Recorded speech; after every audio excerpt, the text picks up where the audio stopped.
lo dijo en la primera hora. 8:40 en la mañana, recta final de nuestro espacio. Hablemos de movilidad, hablemos de lo que pasa en el Distrito Metropolitano de Quito. Nos visita un especialista en la materia, conocedor de la materia, Guillermo Abad, de Justicia Vial, quien hasta el año anterior se desempeñó como secretario de Movilidad del Distrito Metropolitano de Quito. ¿Cómo está, Guillermo? Bienvenido, buen día. Muy buenos días, muchísimas gracias por la entrevista. Siempre un honor conversar con ustedes.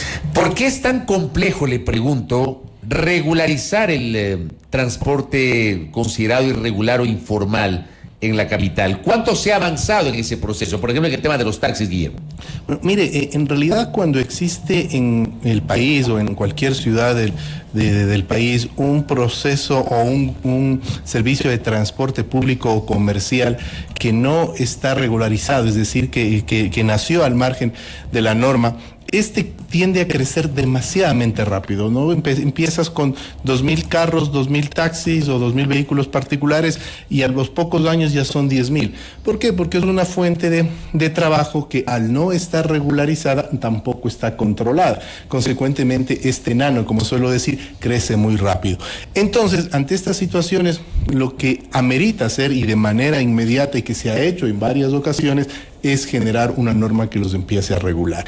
En este caso, tenemos dos vertientes ya, una que es la del taxi informal como tal, es decir, que se convierten luego en taxis y que piden procesos de regularización, porque también se convierte en un problema social, pero también tenemos otro número y que es ya realmente preocupante, que son el de las plataformas de intermediación tecnológica, que tienen ya vehículos particulares en una alta cantidad en las ciudades de Quito o Guayaquil principalmente, y que al no estar regularizadas, pues ya se pierde el control tanto de la operadora que permite el uso de estos vehículos y mucho más en el caso de la autoridad que no tiene ni idea de cuántos vehículos están circulando.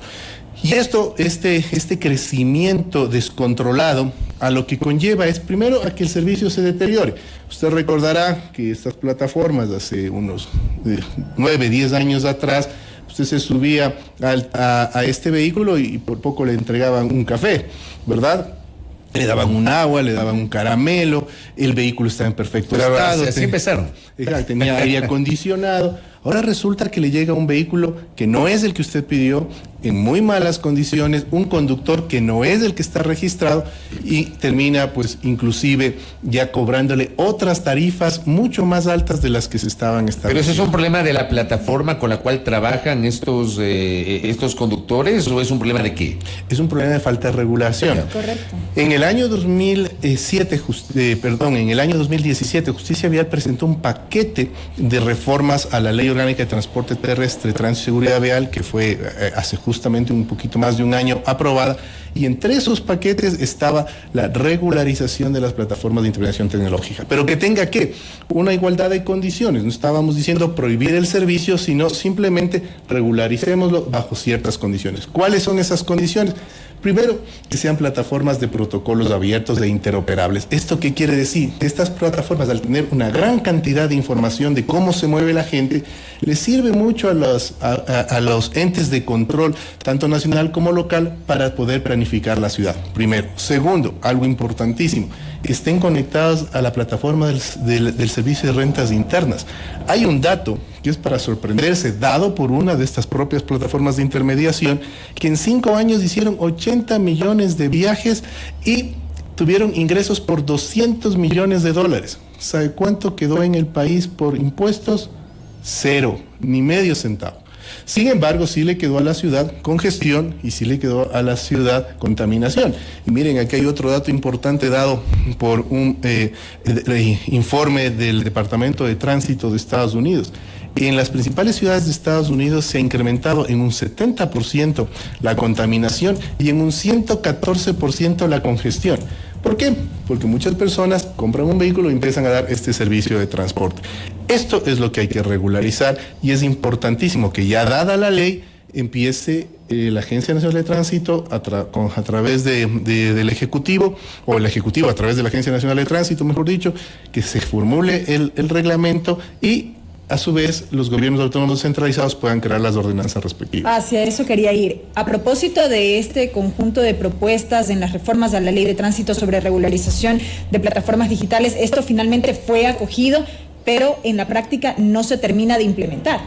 Efectivamente, y mientras no tengamos la normativa de regularización, porque la ley te dice el qué hacer, pero el reglamento te dice el cómo hacerlo. Claro, la ley aplicar. es un marco, digamos, es un paraguas y sobre eso hay que aterrizar los diferentes aspectos. Exacto, y más bien en este momento, mientras no tengamos un reglamento o una ordenanza, esa ley está amparando a un servicio de transporte, pero que no está debidamente reglamentado y se sigue teniendo el mismo problema.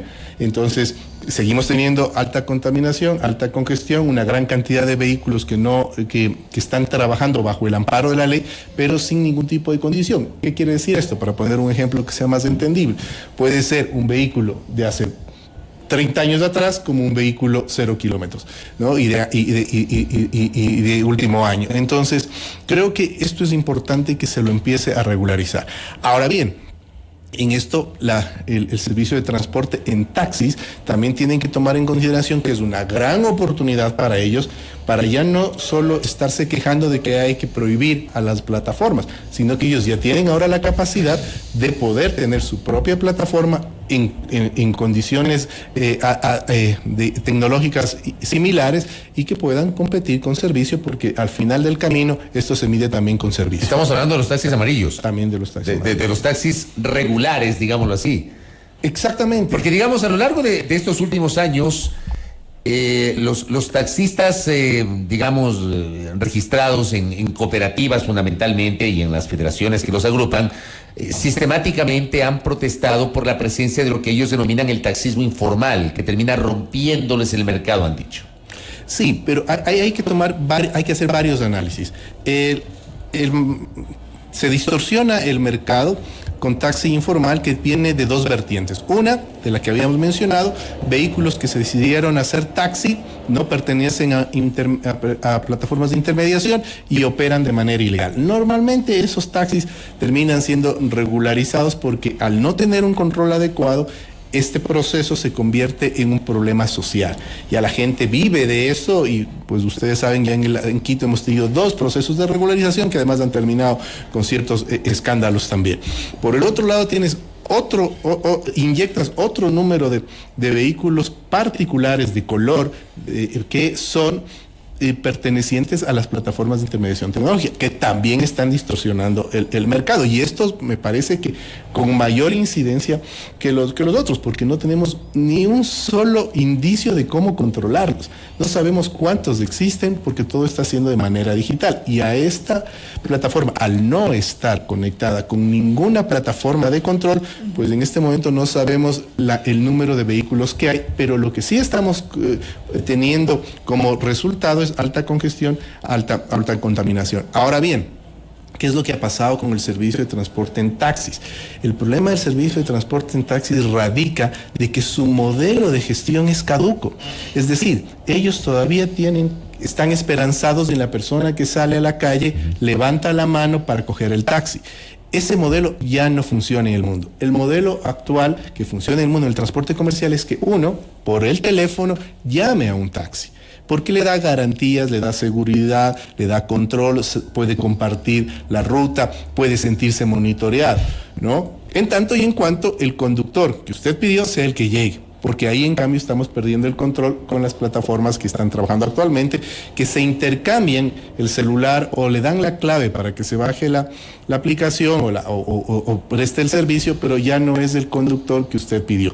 Estos detalles son los que tienen que ser ya regulados tecnológicamente en los respectivos reglamentos y ordenanzas para garantizar inmediatez del servicio, que implica que el taxi o el vehículo le llegue en el menor tiempo posible, seguridad integral, es decir, no solo una seguridad vial, sino una seguridad ciudadana, que la persona se sienta segura en el vehículo, y algo que es importante en el usuario, que parezca que puede ser algo no tan de fondo, es el medio de pago. La gente quiere tener un sistema de pago en el cual no no tenga que llevar efectivo. Y estos son algunos requisitos que deben estar inmersos ya en los respectivos reglamentos y ordenanzas. Ahora bien, estamos hablando de una ausencia de reglamentación y de ordenanza de más de un año desde que la ley entró prácticamente en vigencia, cuando la Asamblea finalmente resolvió la objeción que envió en su momento el Ejecutivo. Más de un año. Efectivamente, en agosto del 2022 se cumplió un año de promulgada la ley. Para esto ya se debía tener el reglamento. Y el reglamento, al no salir, retrasa la implementación de las ordenanzas, porque las ordenanzas no podrían lanzarse sin que exista un reglamento, porque podría salir algo en el reglamento que podría tener algún tipo de contradicción. Pero entonces aquí es una responsabilidad directa del Ejecutivo. Es el Ejecutivo el que tiene que emitir el reglamento. Si no, los municipios no pueden emitir las ordenanzas. Efectivamente. Ahora bien, los municipios deberían ya empezar a tener un trabajo sobre este tema. Un trabajo previo. Con base en lo que dice la ley. Por supuesto. Y adaptarlo luego al reglamento. Exactamente. E inclusive participar o dar sugerencias en el caso de que la ANT lo necesite, para que no existan luego contradicciones. Porque, ojo, la ley determina que la administración y el control de estas plataformas será de los gobiernos autónomos centralizados. Entonces podría decir, no, miren, ustedes crean nomás la ordenanza en base a la ley, que no es tanto así, porque existe un reglamento que debe ratificar lo que está determinándose en la ley. Pero también es importante que existe este trabajo en conjunto, inclusive con la sociedad civil, con los gremios, porque esta interoperabilidad es importantísima. Es decir, cómo se van a compartir la información entre las plataformas particulares con el Estado. ¿Cuán importante es eso? Porque usted puede control y gestión de transporte y tránsito, puede controlar el tema tributario, puede controlar el tema laboral. Es decir, estas plataformas interoperables o de protocolos abiertos pueden ser una gran herramienta para las autoridades de control, y eso tiene que estar debidamente coordinado para optimizar y potenciar estos beneficios que la ley está dando. Ahora bien, Guillermo, ¿qué mecanismos deberían implementarse para una adecuada regulación de estas plataformas digitales a través de las cuales se ofrece este servicio? Bueno, primero que se cumplan estos requisitos. Uno, como el que acabo de mencionar, que sean de protocolos abiertos y interoperables con las demás plataformas. ¿Por qué? Porque ahí vamos a saber cuánto va a recibir el Estado por tributos. Acabé de dar el dato oficial de una de las plataformas. 80 millones de viajes en 5 años, 200 millones de dólares de ingreso. ¿Cuánto le quedó al país en tributos? 0. Esto hay que regular. 2, el que se pueda conectar con los entes de control para poder gestionar el transporte del tránsito. ¿Qué quiere decir esto? Que las plataformas en la actualidad, cualquiera de estas, sabe cuántos viajes se hicieron, con cuántas personas, en dónde inició el viaje, dónde finalizó el viaje, a qué hora es más concurrido, quiénes utilizan este servicio, adultos mayores, niños, jóvenes, estudiantes, a qué sectores van, al sector financiero, al sector industrial, al norte, al sur. Toda esa data le sirve a la ciudad para poder planificar, porque una ciudad que planifica necesita saber cómo se mueve la gente. Entonces, esos son ciertos requisitos que deben tener las plataformas. Otro, ya desde el ámbito de robustez tecnológica, tienen que ser plataformas que tengan la capacidad de almacenar esta gran cantidad de información. Existen plataformas que tienen un buen desarrollo de software, un buen desarrollo informático, pero no tienen la robustez tecnológica de respaldo. Voy a poner un ejemplo para quizás hacerme entender mejor. Usted puede tener un muy buen programa, pero si tiene un disco duro chiquito, le va a entrar 3 o 4 datos y ya no va a tener mayor información, va a colapsar su software. Es importante tener servidores de alta capacidad para que toda esa data pueda ser debidamente almacenada y debidamente compartida con las autoridades de control. Acá tengo una inquietud de una de nuestras internautas y oyentes, Carmita Leaga, que dice: ¿qué tan cierto es que los agremiados pagan impuestos y los otros no? Esto me comentó un taxista, dice, ¿será? Le pregunta a nuestro invitado. Sí, totalmente cierto. Acabo de poner el ejemplo, y eso es lo que se quiere evitar. Ojo, no estamos queriendo, y ese no es el espíritu de la ley, el de prohibir, sino el de competir en igualdad de condiciones, porque a la final tenemos un usuario que ya depende de un servicio, pero ese servicio tiene que tener ciertas garantías, porque si no se lo regula, al poco tiempo va a terminar siendo un boomerang ese servicio. En vez de transportarte a un lugar, te van a secuestrar. En vez de transportarte a un lugar, te van a robar, que ya ha sucedido, que ya ha pasado, porque ya no tiene control. Estos pequeños incendios, como los llamo yo, que se han dado de actos delincuenciales, luego se empiezan a generalizar porque justamente se empieza a notar que no existe control, que la autoridad no sabe si el vehículo es de una persona particular o es de una persona particular dando un servicio de transporte comercial a través de una plataforma de intermediación.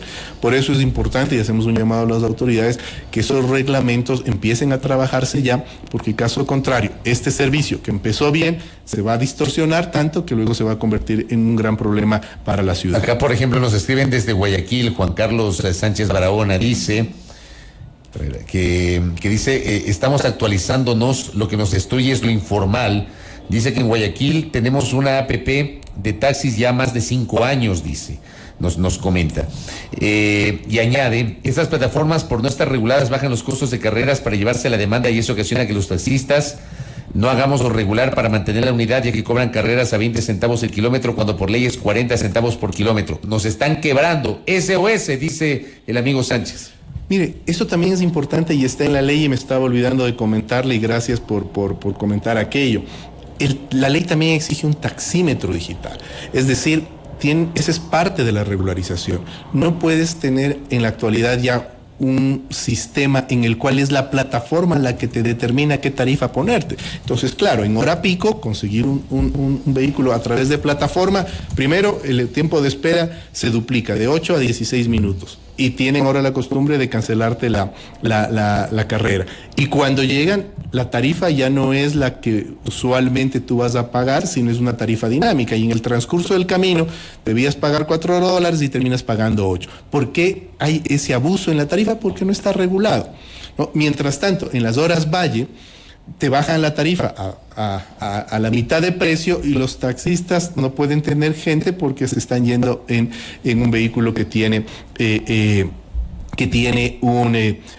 una tarifa más baja. Alguien me dirá, pero esa es la ley de la oferta y de la demanda. Sí, pero cuando tienes un servicio en donde todos están en oferta y demanda. Pero si tienes un sector formal, ojo, formal, que está trabajando bajo una tarifa regulada, no puede aplicarse la ley de oferta y demanda, porque ahí estás perjudicando a un sector.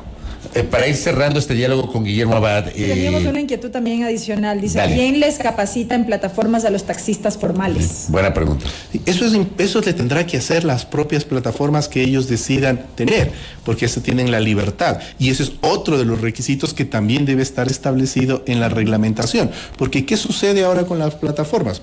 Podemos hacer el ejercicio, uno baja cualquier plataforma, ¿no?, que puede inscribirse sin ningún tipo de análisis previo, de su pasado judicial, de su actividad en temas de tránsito, y sin ningún tipo de capacitación. De lo que conocemos del sector del taxismo que se está organizando a nivel local y a nivel nacional, las plataformas con las que están, la plataforma con la que han llegado a llegar a un acuerdo, están siguiendo este proceso de capacitación, porque es algo que tendrá que venir en las ordenanzas y en los reglamentos, porque no puede cualquier persona bajarse la aplicación. Tiene que pasar un filtro de antecedentes penales, de antecedentes de tránsito, y sobre todo de tener claro cuáles son los parámetros de calidad de servicio que se tienen que cumplir en este medio de transporte. Cortito, en 30 segundos, a propósito de esta última inquietud, ¿qué pasa con la circulación de motos eléctricas y scooter? Otro crecimiento sin control, van por la ciclovía alta velocidad, Guillermo. ¿Cuál es su respuesta? Hay un proyecto de ordenanza para regular la movilidad individual, y entre esos están los scooters. En el caso de las ciclovías, hay cierto peso y cierta potencia que puede ir por la ciclovía. Pasada esa potencia, pasada ese peso, no podrían ir por ahí. Y eso también tiene que ser regulado. Cuando estuve yo en la administración, hubo ya un proyecto que entiendo lo siguen trabajando, trabajando y esperemos que próximamente el Consejo Metropolitano lo resuelva. Correcto, Guillermo Abad, qué gusto, muy amable. Gracias. A ustedes, muchísimas gracias, Fabricio, muchísimas gracias. Gracias a Guillermo Abad, quien es el director de Justicia Vial, exsecretario de Movilidad del Distrito Metropolitano de Quito, conversando aquí en A Primera Hora sobre los temas de movilidad, pero sobre todo la regularización de los taxis. En punto a las 9 de la mañana, qué jornada que hemos tenido. Primera plana. Todas las noticias, todas las voces.